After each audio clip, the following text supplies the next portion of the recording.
सज्जनों, आज हम वह कथा सुनाने जा रहे हैं जिसमें श्री कृष्ण भगवान ने जामवंत की पुत्री जामवंती से विवाह किया।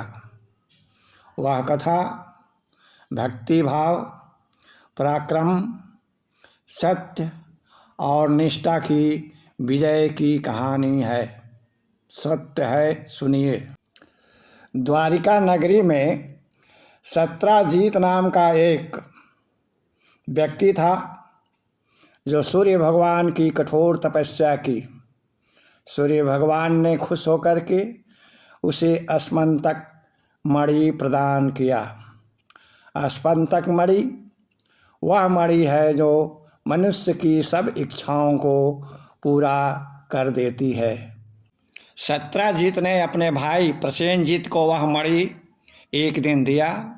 मणि को लेकर के प्रसेनजीत जंगल में शिकार खेलने गया। जंगल में शिकार खेलते समय शेर ने प्रसेनजीत को मार करके वह मणि ले लिया। शेर को जाते देख करके जामवंत जी ने शेर को मार करके मणि को स्वयं ही प्राप्त कर लिया। जब प्रसेनजीत घर नहीं आया तब द्वारिका में यह अफवाह फैल गई कि मणि के लोभ में कृष्ण ने प्रसेनजीत को मार डाला।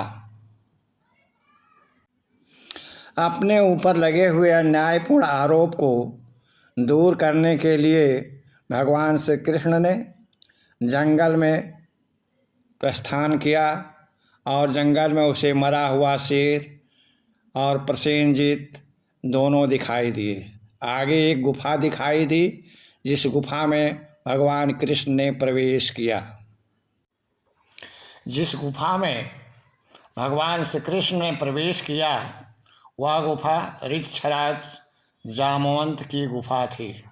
उसी गुफा में मणि के प्रकाश से गुफा प्रकाशित हो रही थी। कृष्ण ने प्रवेश करके मणि की मांग रखी जिसे जामवंत ने देने से इनकार कर दिया। मणि देने से इनकार करने पर कृष्ण और जामवंत के बीच युद्ध छिड़ गया। दोनों के बीच भयंकर युद्ध हुआ और वह युद्ध 28 दिनों तक लगातार चलता रहा। अंत में जामवंत जी हारने लगे। जब जामवंत जी हारने लगे तब उन्हें यह ज्ञान हुआ कि मुझे तो हराने वाला संसार में कोई था ही नहीं, मैं हार कैसे गया।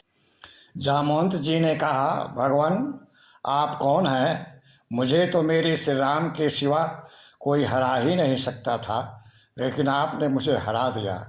तब श्री कृष्ण भगवान ने कहा कि मैं ही आपका श्री कृष्ण भगवान हूँ और मैं ही राम भी हूँ।